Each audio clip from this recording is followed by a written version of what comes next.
नमस्कार दोस्तों, हमारे YouTube चैनल में आपका स्वागत है। कैसे हैं आप? आई होप बढ़िया होंगे, मस्त होंगे। तो देखिए दोस्तों, आज जो वीडियो लेके आए हैं वो पीओई स्विच का लेके आए हैं। जो ये मेरे हाथ में है ये डेड है। तो किसी कस्टमर से आए है तो कस्टमर ने बताया कि ये डेड है। तो हम क्या है कि इसको आइडेंटिफाई करेंगे कि इसके अंदर क्या प्रॉब्लम है और क्या क्या स्टेप होगी डायग्नोस की, और किस तरीके से ये जो फॉल्ट है उसको डायग्नोस करेंगे। मैं लाइव आपको करके दिखाऊंगा।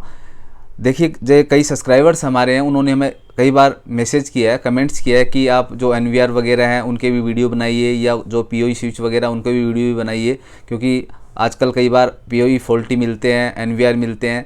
तो इसी क्रम में हमने क्या है कि सोचा कि ये वीडियो डालते हैं आज बना के, और एनवीआर वगैरह के भी एडवांस वीडियो आपको मिलते रहेंगे। और ये सब वीडियो देखने के लिए आप हमारे चैनल को सब्सक्राइब नहीं किया है तो सब्सक्राइब ज़रूर कर दीजिए, लाइक शेयर ज़रूर कर दीजिए। और इसके अलावा हमारे जो कोर्सेज भी हैं, जो एसएमपीएस रिपेयरिंग है, डीवीआर रिपेयरिंग है और मदरबोर्ड रिपेयरिंग है, इस तरीके के कोर्सेज हैं, वो आप परचेज़ करने के लिए हमारे व्हाट्सएप नंबर नीचे लिंक में दिए हुए हैं, उस पर जाके परचेज़ कर सकते हैं। बहुत ही सस्ते कोर्स है और बेसिक टू एडवांस कोर्स है। और इसके अलावा हमारा एक ऐप भी है हाईटेक कंप्यूटर के नाम से, उसका भी लिंक नीचे दिया हुआ है, वहाँ पे भी जाके आप परचेज़ कर सकते हैं। ठीक है, तो आज की वीडियो में हम देखेंगे कि पीओई को लाइव रिपेयरिंग किस तरीके से करते हैं, कैसे कैसे फॉल्ट डायग्नोज करते हैं, कैसे सोल्यूशन करते हैं। ठीक है, तो अभी देखते हैं प्रैक्टिकली हम। ये क्या है, एक सिक्योर का पीओई है, तो ये डेड कंडीशन में है। तो इसको देखेंगे कि किस तरीके से इसमें क्या फॉल्ट बना हुआ है और कैसे डायग्नोज करते हैं, और इसको सॉर्ट आउट करेंगे। सामने कैमरे के सामने लाइव दिखाएंगे आपको। तो देखिए, यहाँ पे मैं पहले पावर दे के देखता हूँ। तो मैंने आपको बताया कि कोई भी पावर से रिलेटेड डिवाइसेस जो होती है उसमें सप्लाई देते हैं, तो सीरीज़ बोर्ड से सप्लाई देते हैं। जैसे आप दिखा दीजिए, इसमें देखिए ये बल्ब है सीरीज़ बोर्ड। तो जैसे मैं ये पावर देता हूँ तो सीरीज़ बोर्ड से देंगे। यदि हम सीरीज़ बोर्ड से नहीं देंगे तो क्या होगा कि आपका जो डिवाइस है ये शॉर्ट होगी। तो क्या होगा कि आपकी जो मेन लाइन वगैरह है पैरेलल में होती है, उसमें प्रॉब्लम होने के चांसेस होते हैं। तो आप यदि रिपेयरिंग फील्ड से हैं या टेक्निकली आप ये सब चीज़ें सीख रहे हैं अभी रिपेयरिंग करना, तो आप ये सीरीज़ बोर्ड ज़रूर बना लीजिए, क्योंकि सीरीज़ बोर्ड की बहुत ही इंपॉर्टेंट चीज़ होती है अकॉर्डिंग टू टूल के हिसाब से हम देखें तो। ठीक है, तो यदि ये नहीं होगा तो आपको रिपेयरिंग करने में दिक्कत होगी। तो देखिए, यहाँ पे कोई एलईडी वगैरह नहीं जल रही है यहाँ पे, देखिए, तो ये डेड कंडीशन में है। ठीक है, तो अब डेड कंडीशन में है तो देखिए, सबसे पहले इसको ओपन करते हैं। तो ओपन करने के लिए इसमें देखिए ये स्क्रू दिए हुए हैं इधर। तो ये स्क्रू मैं इसको यहाँ से खोलता हूँ। स्क्रू स्टेप बाय स्टेप में आपको ये पूरा बताऊंगा कि किस तरीके से इसको टेस्ट करते हैं, कितने वोल्ट आउटपुट में होते हैं, इनपुट में कैसे चेक करते हैं। तो आप इस वीडियो में सब चीज़ देख पाएंगे। ठीक है, तो यहाँ पे मैं इसको ओपन ये कर दिया। ठीक है, अब इसको ओपन करते हैं। यहाँ पे 4 स्क्रू होते हैं इसमें पीओई में। इधर देखिए, हाँ, ये नीचे की तरफ से खोलेगा ये।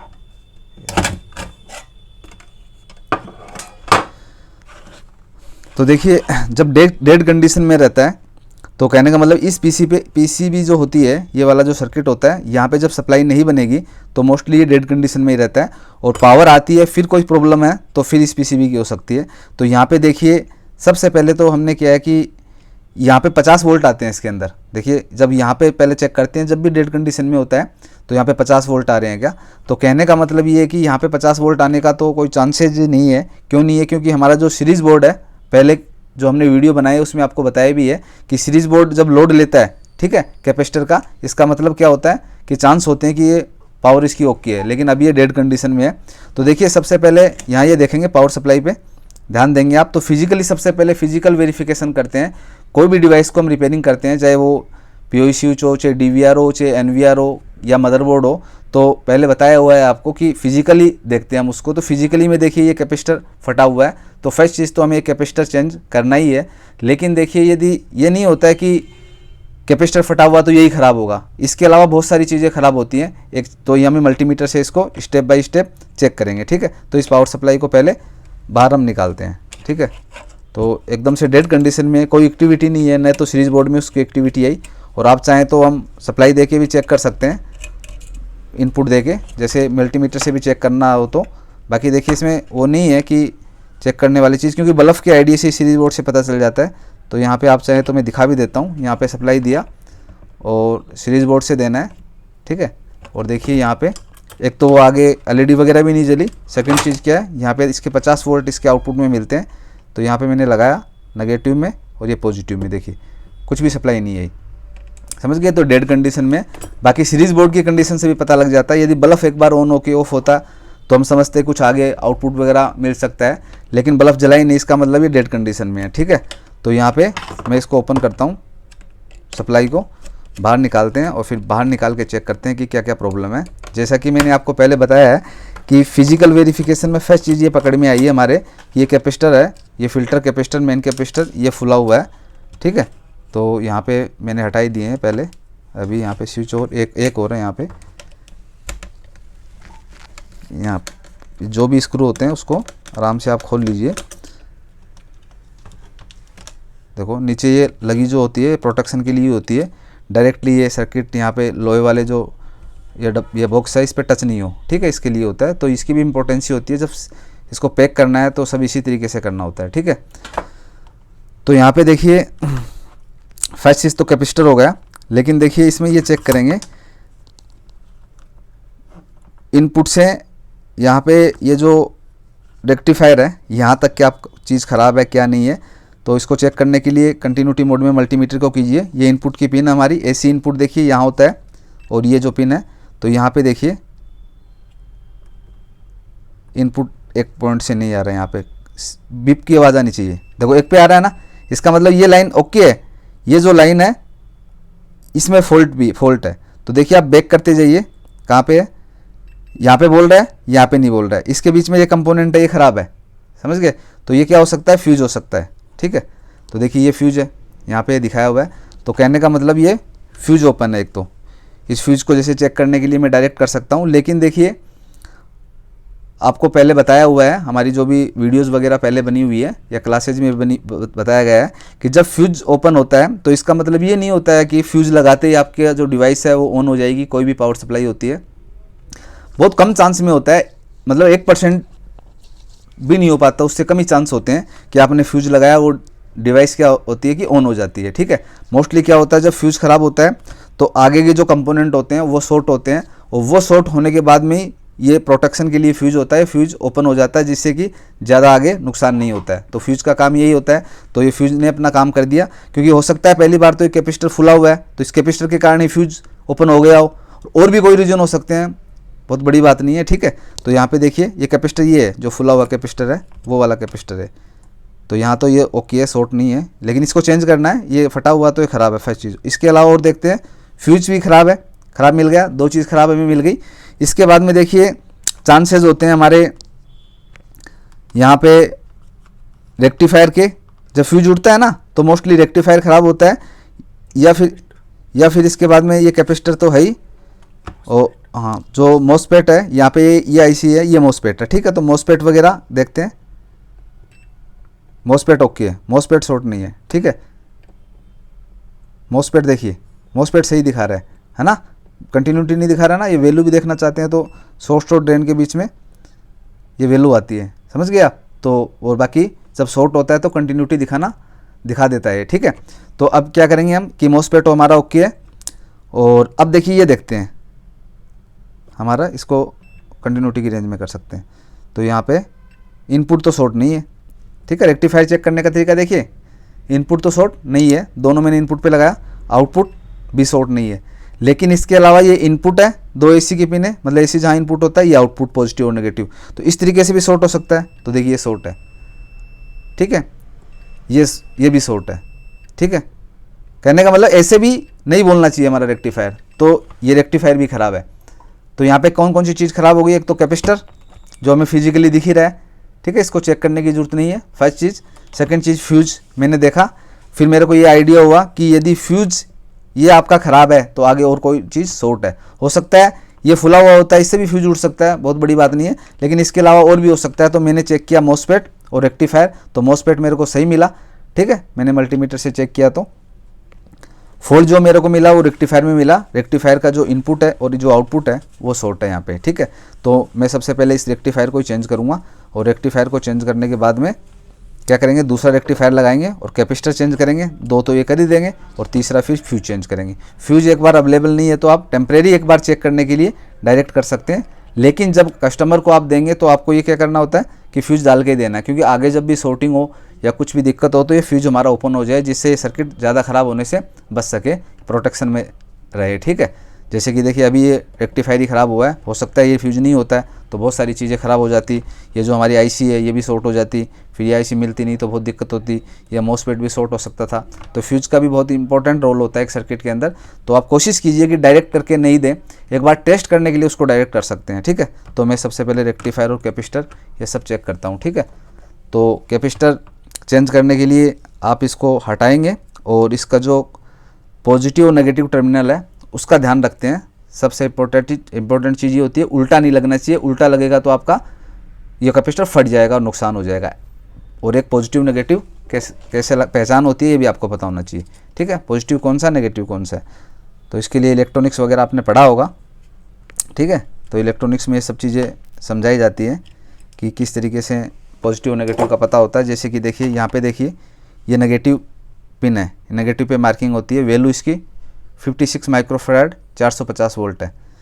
तो मैं दूसरा ले रहा हूँ, वो देखिए 450 वोल्ट है, माइक्रोफैराड 68 माइक्रोफैराड है, तो कोई दिक्कत नहीं है, आप ये इतना ज़्यादा ले सकते हैं। ठीक है, 56 नहीं मिले तो 68 है, या इस तरीके से थोड़ा बहुत कम ज़्यादा चल सकता है वोल्टेज। लेकिन ये 450 तो 400 वगैरह के ले सकते हैं, ऐसे नहीं है 200 वोल्ट का नहीं लगा लेना है यहाँ पे। तो वोल्टेज का ध्यान रखना है, लगभग जैसे 450 तो 400 चल सकता है, ज़्यादा चल सकता है, 400 का तो 450 लगा सकते हैं, लेकिन बहुत कम लग जाएगा तो ये फट जाएगा। समझ गए आप, जैसे यहाँ पे 56 माइक्रोफैराड 200 वोल्टेज नहीं चलेगा। समझ में आ रही है बात, तो ये चीज़ का ध्यान देना है आपको। तो यहाँ पे मैं पहली चीज़ तो यही चेंज कर लेता हूँ। ठीक है, तो पहले कैपेसिटर, इधर देखिए माइनस और प्लस का पता करने के लिए, नेगेटिव और पॉजिटिव पता करने के लिए, जैसे कि कैपेसिटर में मैंने बताया ये मार्किंग होती है, इसी तरीके से इसके अंदर भी ये मार्किंग है। ठीक है, तो यहाँ लगाना, यदि आप इसको उल्टा लगा देंगे तो नुकसान हो जाएगा, ये कैपेसिटर फट जाएगा। ठीक है, तो ये सबसे इम्पोर्टेंट चीज़ है, यहाँ पे ध्यान देने वाली बात, यदि आप बिगनर्स हैं तो उनके लिए ये इम्पोर्टेंट चीज़ है। ठीक है, बाकी जो काम करते हैं पहले से उनको तो ये आइडिया है। तो ये मैंने कैपेसिटर लगा दिया। ठीक है, इसको सोल्डिंग कर देता हूँ। अंदर तक सोल्डिंग इसको बढ़िया तरीके से सोल्डिंग कर देता हूँ, कोई दिक्कत नहीं है ना। तो यहाँ पे थोड़ा पेस्ट लगाया और इसको मैंने सोल्ड कर दिया। जो बड़ी पिन है इसको आप काट भी सकते हैं या मोड़ भी सकते हैं उस साइड में। अब सेकंड चीज़ क्या है, सेकंड चीज़ हमारा ये रेक्टिफायर है, रेक्टिफायर को हटाना है। तो रेक्टिफायर को हटाने के लिए आप आयरन से भी हटा सकते हैं या फिर एसएमडी वगैरह से हीट करके आपको हटाना है। तो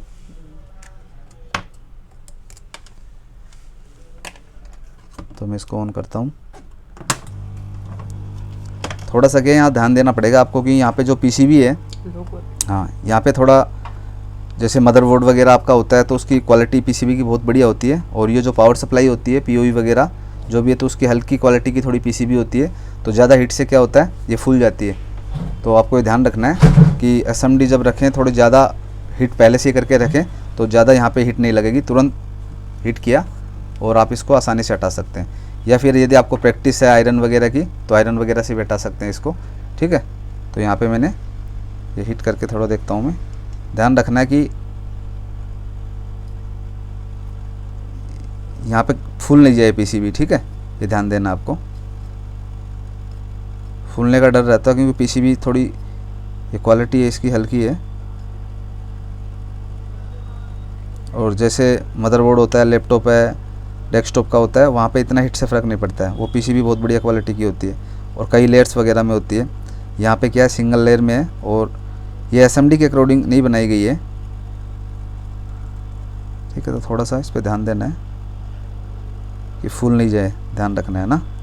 फूल जाएगा तो वैसे कोई दिक्कत नहीं होगी, लेकिन थोड़ा सा ये है कि कंपोनेंट लगने में प्रॉब्लम हो जाएगी और सेट होने में ना। ठीक है, हाँ तो देखिए यहाँ पे ये तो हटा दिया ना, तो यहाँ पे मैंने इसको हटा दिया। देखिए इसको एक बार यहाँ पे भी चेक कर सकते हैं आप बाहर, जैसा कि इंटरनली सर्किट के अंदर चेक किया था। देखो ये दिखा रहा है ना इनपुट आउटपुट दोनों शॉर्ट, तो ये नहीं दिखाना चाहिए रेक्टिफायर की टेस्टिंग में। इधर देखिए ये इनपुट आउटपुट तो सही है, ये एसी इनपुट ये डीसी आउटपुट, लेकिन ये एसी इनपुट हो रही है आउटपुट हो रहा है, वहाँ शॉर्टिंग है, तो रेक्टिफायर ख़राब है। तो यहाँ पे देखिए मैं दूसरा रेक्टिफायर लेता हूँ। यहाँ पे एसी का सिंबल है, ये एसी की तरफ लगेगा, एसी का सिंबल बना हुआ है, यहाँ पे डीसी प्लस माइनस लिखा हुआ होता है। तो देखिए यहाँ पे ये टर्मिनल भी नहीं बोल रहे हैं और ये टर्मिनल भी नहीं बोल रहे हैं कंटिन्यूटी, ठीक है। और यहाँ पे भी देखिए नहीं बोल रहे हैं, वो पहले वाला बोल रहा था ना, इसका मतलब शॉर्ट था। आप टेस्ट करने के लिए डायोड मोड में भी मल्टीमीटर को कर सकते हैं, सही टेस्टिंग जो रेक्टिफायर की होती है। देखिए जैसे ये हमारा प्लस टर्मिनल है, तो यहाँ पे माइनस लगाना होता है उल्टा, ठीक है। और देखिए वैल्यू इस पर आएगी, कोई भी 0 वैल्यू नहीं आनी चाहिए डायोड मोड में, समझ गए। देखिए डायोड की वैल्यू जो होती है, डायोड की वैल्यू इस पर डबल वैल्यू आ जाती है जो है इस तरीके से। तो इस तरीके से टेस्टिंग होती है मोस्टली। देखिए जब रेक्टिफायर शॉर्ट होता है तो बीप देने लग जाता है कंटिन्यूटी मोड में, डायोड मोड में करेंगे तो 0 दिखाएगा। तो इस तरीके से मैंने आपको ये चेक करके दिखा दिया है, ठीक है। तो यहाँ पे मैं लगा देता हूँ। तो लगाने के लिए यहाँ पे एसी का टर्मिनल इधर है, ये डीसी है, तो एसी वाला इधर आयरन से लगा आयरन से लगा देंगे इसको। ये एसी का देखिए टर्मिनल है, ये ठीक है ना, प्लस माइनस से। हाँ चिमटे से पकड़ के आयरन से थोड़ा।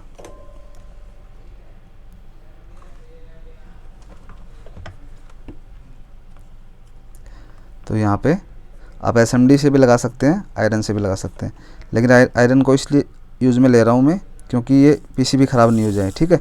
तो ध्यान रखना होता है क्योंकि ये पीसीबी बहुत ही लो क्वालिटी की होती है पावर सप्लाई की, तो डैमेज होने का चांस होता है इसका, ये फूल जाती है, ठीक है। तो इसलिए मैं यहाँ पे आयरन का यूज़ कर रहा हूँ।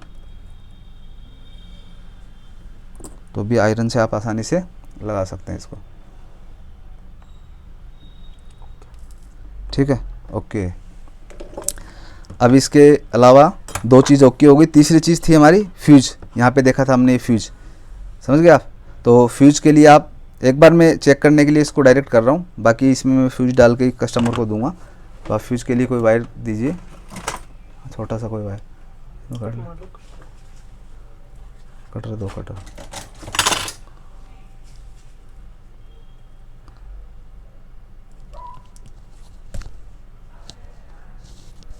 ठीक है, तो एक बार मैं टेम्परेरी चेक करने के लिए इसको लगाऊंगा, ठीक है। और बाकी क्या होता है, सीरीज़ बोर्ड का यूज़ करना आपको मैंने बता दिया कि कोई शॉर्टिंग रह भी जाती है और आप फ्यूज़ वगैरह डायरेक्ट कर देते हैं तो सीरीज़ बल्ब जल जाएगा, जिससे हमारा सर्किट ख़राब होने से बच जाएगा, ठीक है। यदि आपके पास सीरीज़ बोर्ड नहीं रहेगा तो आपने जो मेहनत की है, रेक्टिफायर वगैरह डाला है, वो बेकार हो जाएगी क्योंकि फिर और शॉर्ट हो जाएगा ये सर्किट, है ना।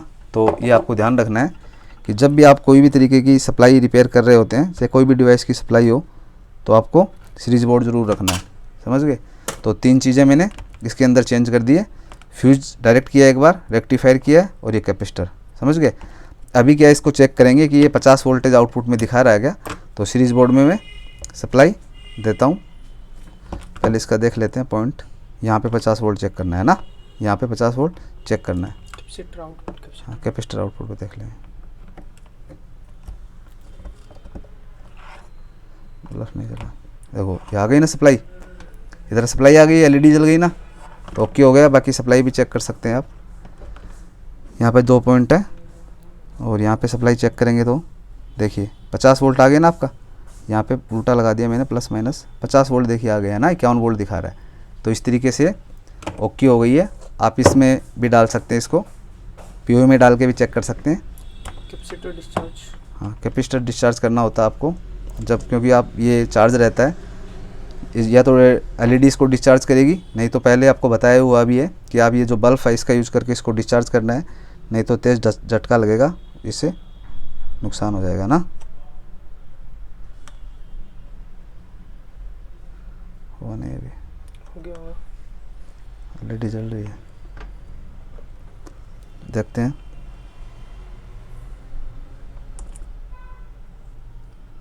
डिस्चार्ज है ना, देखो डिस्चार्ज 1 वोल्ट डिस्चार्ज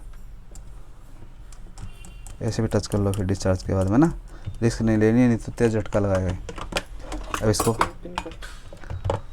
कैपेसिटर की ये जो पिन है, बड़ी पिन है, इसको काट सकते हैं आप, नहीं तो टच हो जाएगी और दिक्कत हो जाएगी आपके। अब क्या करना है, इसको सेट कर देता हूँ मैं। एक स्क्रू बस तो। हाँ बस 1 मिनट हो गई।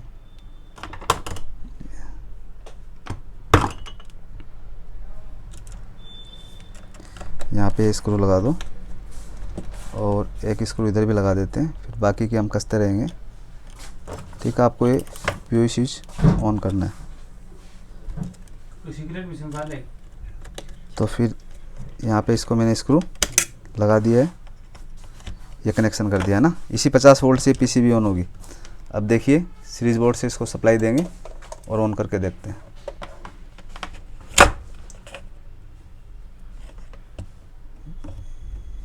यहाँ सप्लाई दी और सीरीज बोर्ड से सप्लाई देते हैं। देखिए पावर एलईडी जल गई, इधर पीओई के आगे भी देखिए सप्लाई एलईडी ये जल गई है। इसका मतलब ये पीओई स्विच चाहिए ऑन हो गया।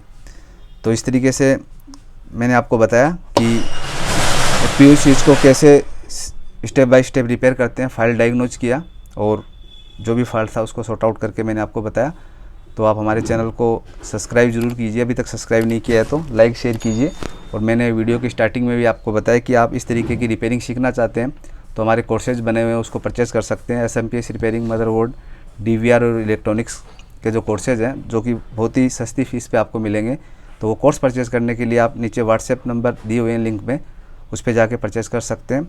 और हमारे एक ऐप भी है हाईटेक कंप्यूटर के नाम से, उसका लिंक भी नीचे दिया हुआ है, उस ऐप पे जाके भी आप परचेज़ कर सकते हैं कोर्स को। धन्यवाद।